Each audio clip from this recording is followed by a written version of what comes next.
پروردگار عالم نے ایک بہت بڑا احسان ہم پہ کیا کہ ہمیں اپنا ایک نام عطا کر دیا۔ ہم سب کو اللہ نے کہا مومن، مومن پروردگار کا اپنا نام ہے، اور صفت کیا ہے؟ امن دینے والا۔ آپ سب مومن ہیں، امن دینے والے، اپنی اپنی زندگی میں جہاں بھی ہیں وہاں امن بانٹنے والے۔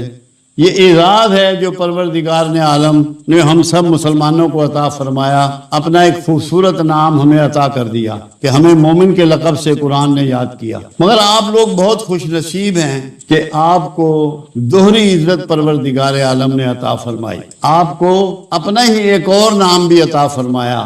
خود کو اللہ محافظ کہتا ہے، آپ کو بھی محافظ کہلوایا اور حفاظت کا کام آپ کے ذمہ سونپ دیا۔ حفاظت کرنا مخلوق کی خالق کا پیشہ ہے، خالق کا کام ہے، مگر جب وہ اپنا کوئی کام اپنی مخلوق کے ذمہ ڈال دے، اس کے اکاؤنٹ میں ڈال دے، تو یہ اس مخلوق کے لیے بڑی اعزاز کی بات ہوتی ہے۔ جب آپ اتنے معزز ہیں کہ آپ کو دو نام اللہ کے ملے ہوئے ہیں، مومن بھی اور محافظ بھی، پھر آپ یہ سمجھیں کہ معاشرے کی، مملکت کی کتنی بھاری ذمہ داری آپ کے کاندھوں پر آ پڑی۔ کبھی یہ غور کیا آپ نے؟ آپ معاشرے میں کتنے معزز ہیں، آپ کو اعزاز میں ایک یونیفارم عطا کی گئی جو آپ کے لیے بہت بڑے اعزاز کی بات ہے۔ ہر آدمی کو یہ اعزاز میسر نہیں ہے، تو جب یہ یونیفارم آپ کو عزت دے رہی ہے تو یہ بھی تو چاہتی ہے کہ اس یونیفارم کو آپ عزت لوٹائیں۔ اگر آپ اس یونیفارم کو عزت نہیں لوٹائیں گے تو کیا آپ محافظ ہونے کا حق ادا کریں گی؟ کبھی غور کیا اس پہ؟ اپنی تنہائیوں میں سوچا کہ ہمیں جو اعزاز ملا ہے، اس اعزاز کے بدلے میں معاشرہ، حکومت، ادارہ سب توقعات آپ سے وابستہ رکھتے ہیں، کیا ان کی توقعات پہ آپ پورا اتر رہے ہیں؟ کبھی یہ سوال آپ کے ذہنوں میں آیا؟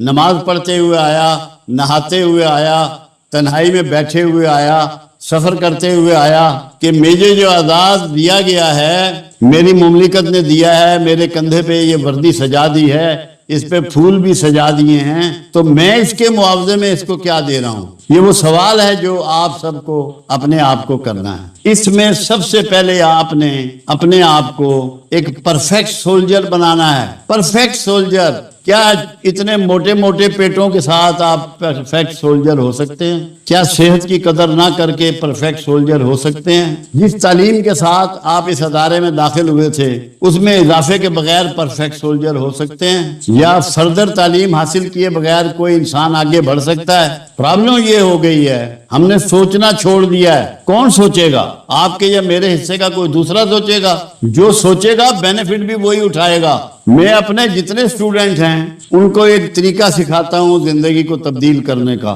میں ان سے کہتا ہوں ایک پیپر لے لو، وائٹ پیپر، سفید کاغذ لے لو، اپنے نیگیٹو پوائنٹ جو ہیں وہ سرخ پینسل سے لکھتے چلے جاؤ، اور اپنے جو پازیٹو پوائنٹ ہیں انہیں گرین پینسل سے لکھنا شروع کر دو، اور اس کے بعد اس کو پڑھا کرو، روز دیکھو، کم از کم سونے سے پہلے، جس وقت بھی سونا نصیب ہو اس سے 5 منٹ پہلے دیکھو کہ سرخ لسٹ میں اضافہ ہوا ہے یا گرین لسٹ میں اضافہ ہوا ہے۔ کوئی دنیا کا شخص ایسا چیمپئن نہیں ہے جس میں کوتاہیاں اور غلطیاں موجود نہ ہوں، صرف اچھائیاں ہی اچھائیاں ہوں، کملی والے کو چھوڑ کر، آقا کا نام چھوڑ کے، باقی سب میں خامیاں بھی موجود ہوتی ہیں، خوبیاں بھی موجود ہوتی ہیں۔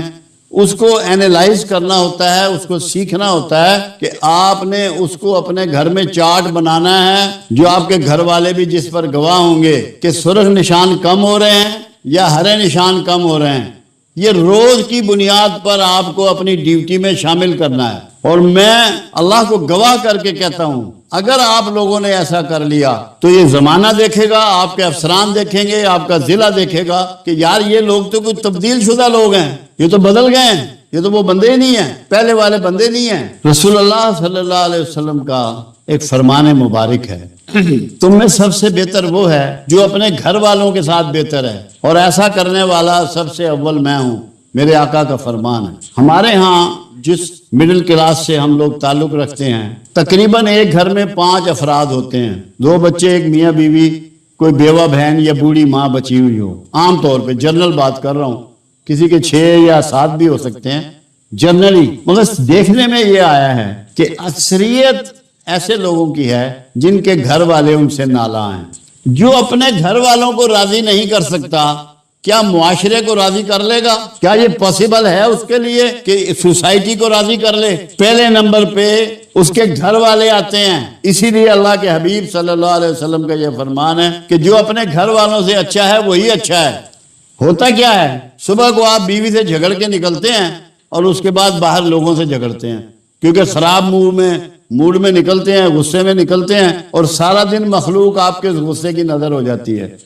تو یہ سب سے ضروری ہے کہ آپ اپنے گھر کے حالات کو ٹھیک کریں، پیار محبت بڑھائیں، بچوں کو ٹائم دیں.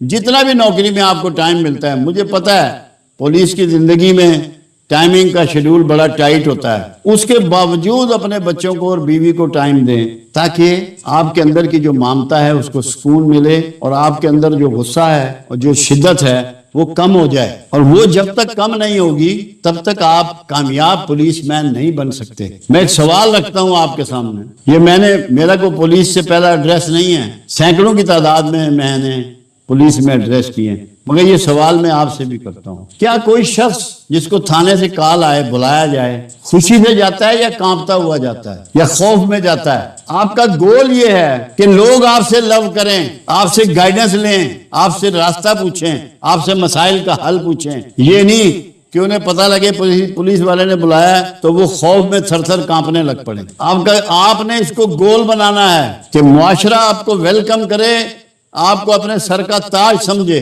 آپ کا احترام کرے، آپ کی عزت کرے. اور یہ ممکن تب ہے کہ جب آپ کا رویہ دوستانہ ہوگا، گائیڈنس کا ہوگا، ہمدردی کا ہوگا. اور ان پہلوؤں پہ اگر آپ نے کام نہ کیا، میرے جیسے کئی آئیں گے بول کے چلے جائیں گے، بات نہیں بنے گی. سوال آپ نے اپنے اندر اپنے آپ سے کرنا ہے. ان سوالوں کا جواب باہر کسی کے پاس نہیں ہے، آپ کے پاس ہے. آپ نے سوچنا ہے، آپ نے اس کے مطابق عمل کرنا ہے کہ مجھے اپنے رویے میں کیا تبدیلی لانی ہے کہ مجھے سب سے عزت ملے. رسول اللہ صلی اللہ علیہ وسلم تشریف فرما تھے، ایک جنازہ آ رہا تھا تو آپ کھڑے ہو گئے، اصحاب رسول بھی کھڑے ہو گئے. تو کسی شخص نے بیچ میں سے کہا، یا رسول اللہ صلی اللہ علیہ وسلم، یہ تو یہودی کا جنازہ ہے. آپ نے غصے سے ان اصحاب رسول کو دیکھا، اور جب جنازہ گزر گیا تو فرمایا، میں نے تم سے کب کہا ہے کہ مسلمان کا جنازہ آئے تو کھڑے ہو جاؤ؟ جنازہ جس کا بھی آئے کھڑے ہو جاؤ، احترام آدمیت میں کھڑا ہونا ہے. اگر آپ نے رسول اللہ کی ٹیچنگ کے مطابق احترام آدمیت سیکھ لیا تو جو الزامات، جو تہمات پولیس پہ لگتی ہیں، باخدا وہ ہرگز نہیں لگیں گی. احترام سے بات کریں، کسی شخص سے بھی درست لہجے میں فحش گفتگو ہرگز مت کریں. کمال یہ ہے کہ سخت گفتگو کرنے والا یہ چاہتا ہے کہ اس سے نرمی سے بات کی جائے، جھوٹ بولنے والا یہ چاہتا ہے کہ اس کے ساتھ سچ کا رویہ اختیار کیا جائے. خود جھوٹ بول رہا ہے مگر اپنے لیے اس کی ڈیمانڈ یہ ہوتی ہے کہ اس کے ساتھ سچ کا رویہ اختیار کیا جائے. کم از کم میں یہ امید رکھوں گا، مجھ سے بہت سے پولیس افسران اور پولیس کے لوگ آتے رہتے ہیں، یا جو ان سے کچھ وابستگی ہوتی ہے، کوئی تعلق ہوتا ہے، وہ آتے رہتے ہیں. اللہ کے فضل و کرم سے میں امید رکھوں گا کہ آپ سب دوستوں کی ریپوٹیشن بدلے گی. ہمدردی، گائیڈنس، اصل چیز ہے برداشت ہمارے ہاں بالکل ختم ہو گئی ہے. ہم سب لوگوں کو دیکھتے ہیں بازاروں میں ہارن پہ ہارن بجا رہے ہیں، ذرا سی بات ہے تو گالی گلوچ پہ اتر آئے ہیں، مکہ دھکا مارنے کے لیے تیار ہو گئے ہیں. عام لوگوں کے بارے میں بھی یہی باتیں ملتی ہیں. خدا را برداشت پیدا کیجئے، صبر پیدا کیجئے. صبر سنت الہیہ ہے، صبر سنت مصطفیہ ہے. صبر کا جذبہ اپنے اندر پیدا کریں اور صبر کی ٹیچنگ اور ٹریننگ حاصل کریں. برداشت کرنا سیکھیں. اس کے لیے 2 کام آپ کر سکتے ہیں. اگر آپ وضو میں رہیں گے تو آپ کو غصہ کم آئے گا، یہ میرا وعدہ آپ سے. آپ وضو میں رہیں، آپ کو غصہ کم آئے گا. اور اگر خدا نہ خواستہ آ جائے، جس طرح ممکن ہو کوئی